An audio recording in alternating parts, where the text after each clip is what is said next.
En général, est-ce que vous avez d'autres questions sur l'ensemble du débat qu'on vient d'avoir? J'arrive.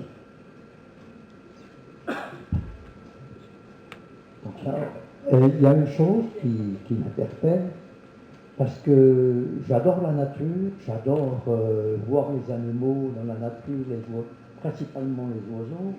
Et ce qui m'interpelle, c'est que vous voulez faire un tracé dans la forêt pour des randonnées. Mais est-ce que vous allez autoriser la période de gestation aussi bien des biches et autres pendant le mois d'avril jusqu'au fin juin? Parce que moi, ce qui m'interpelle, c'est que pour se promener, il y a. Vous voulez faire de la randonnée, il y a. Vous prenez le chemin de Saint-Loup, vous allez tout droit, et puis vous arrivez à Malmaison.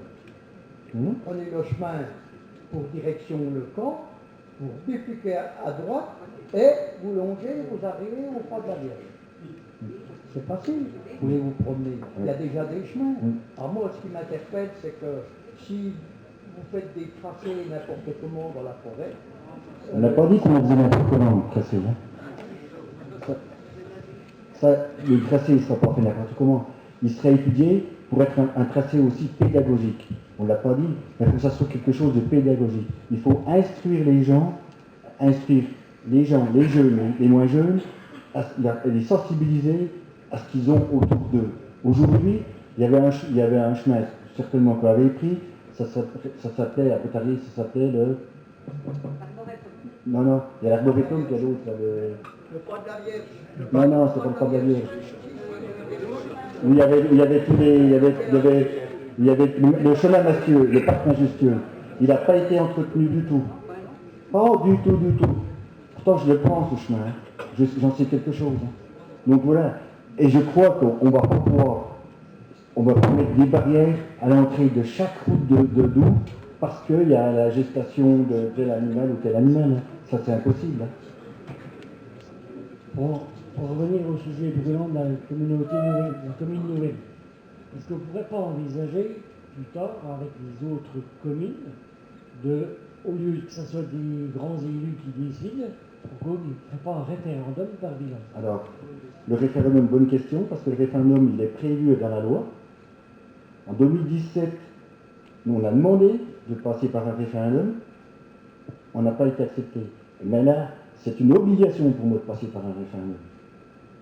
Donc voilà. Et là, le référendum, il est commencé, je veux dire. Parce que les deux listes, là, nous, on était clairs depuis le début. Et il vient de se faire, le référendum. Je voudrais revenir un petit peu sur les animations et puis l'histoire du super dansant du football. Je pense qu'il y a peut-être aussi un problème de renouvellement, c'est-à-dire pour attirer les gens. Je pense qu'il faudrait un petit peu évoluer. Je suis tout à fait d'accord avec vous. Faire un petit peu. Donc l'histoire de regrouper l'ensemble des associations pour amener une dynamique et tout ça, je pense que ça peut être intéressant. Parce que moi, je suis dans un club de sport, on organise une grosse manifestation qui progresse tous les ans, mais tous les ans, on change quelque chose, on ajoute quelque chose, voilà, pour pas que ça devienne une routine et pour pas que les gens se lassent. Je suis d'accord avec vous parce que, et c'est bien là le but de notre rôle associatif, c'est que les associations se rencontrent pour fédérer leurs idées et échanger sur leurs idées. C'est là que c'est important. Voilà, oui. Bon, je l'ai fait quelques fois, je ne me suis pas inscrit cette année parce qu'on n'a plus trop envie, quoi. On a envie d'y aller, mais on n'a pas envie de s'embêter. Oui. Je pense que les clients des soupers dansants, il y en a peut-être aussi de moins en moins, parce que oui, c'est pas forcément les jeunes. Il faut peut-être trouver d'autres formules. Bon, puis j'ai une autre question, c'est surtout l'histoire de la commune nouvelle. On n'est pas trop rentré dans les détails. Mais qu'est-ce que pensent les élus des autres villages de la Comcom? Est-ce qu'ils seraient contre nous ou avec nous? Je ne sais pas. Je connais certains points de vue. Ben, je ne peux pas les dévoiler. C'est pas, s'ils l'ont pas mis. Moi, je connais certains points de vue. Oui, parce que est-ce que Pontarlier tout seul a la majorité pour décider de ça? Non, ils n'ont pas la majorité tout seul. Non. Par contre, donc il faudrait que si nous on est contre, que des villages se mettent avec. Tout à fait. Oui, mais les villages, s'ils le font, ça sera leur tour le prochain coup, quoi. Parce que, Pourquoi leur tour? parce que la grande commune, après Pontarlier et Doux, en même temps, ça deviendra une seule commune. Au niveau de la Comcom, ils auront peut-être la majorité tout seul après. De Doux plus Pontarlier, est-ce qu'on a la majorité? Non. Au niveau, parce que ça se joue des deux tiers, comme je disais tout à l'heure, Oui. et au deux tiers des conseils municipaux.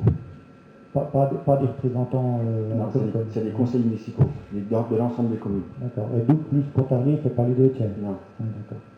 Voilà, c'est ce que je voulais savoir. Par rapport au périscolaire, actuellement, il y a beaucoup d'enfants, mais il n'y a pas d'encadrant. Si vous agrandissez le périscolaire, vous allez trouver le personnel où? Alors, aujourd'hui,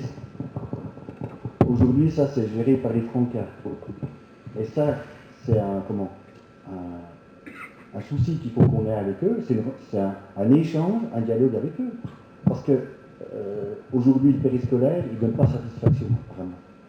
C'est pas même pas carrément, il ne donne pas satisfaction. Il a été victime de son succès, le périscolaire.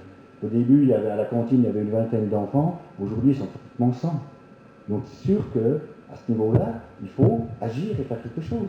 C'est le personnel, ça va être par l'intermédiaire de la gestion qui est au Franca qu'il faudra travailler avec eux pour ça. On n'en trouve pas aussi. Ben, ils en trouvent Ça pas. ne Alors, sert à rien d'agrandir et puis... ah oui, on fait quoi? On dit aux gens, ben, vous venez pas. On dit aux enfants, ben, vous vous débrouillez pour que vos enfants mangent. Vous allez travailler en Suisse ou bien n'importe, et puis on pourra prendre vos enfants. C'est pas ce qu'on veut.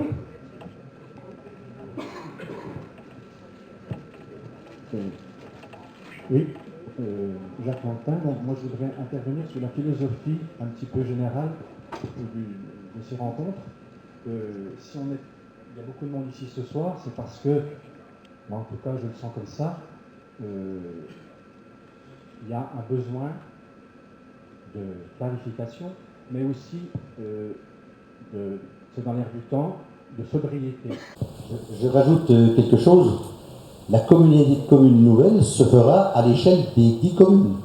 La CCGP a le pouvoir de pouvoir fédérer sur une seule et unique entité l'ensemble des 10 communes de la CCGP. Mais la communauté de communes ne peut pas acter une fédération d'où est Pontarlier. Non, j'ai pas dit ça. Non, mais je précise, c'est du tout ou rien. Tout à fait. Oui. C'est bien ce que j'ai dit là. C'est la loi d'aujourd'hui. Si vous voulez, en août 2019, pour faire une commune nouvelle sur la communauté de communes, il aurait fallu que la communauté de communes de Pontarlier adhère à une autre communauté de communes. Avant août 2019. Tandis qu'aujourd'hui, la loi elle est allégée. La commune nouvelle, on peut la faire uniquement au sein de la CCGP. C'est bien là qu'est le danger. Ben, s'il y a les deux tiers. Si on comprend bien, dans 6 ans, si on a adhéré à la grande communauté de communes, tout à fait, on va voter à Pontarlier. On va voter sur la grande communauté de communes. Voilà. Donc on ne votera plus pour des gens de Doux. Exactement. Merci. Il y aura peut-être des gens de Doux dedans. Mais voilà, quelle proportion, on ne sait pas. Aujourd'hui, la loi, je ne vais pas rentrer dans le détail de la loi, mais la loi par rapport à la loi d'avant, aujourd'hui, la loi elle permet d'avoir plus de représentants. Un peu plus. Mais bon, c'est pas exceptionnel. Hein.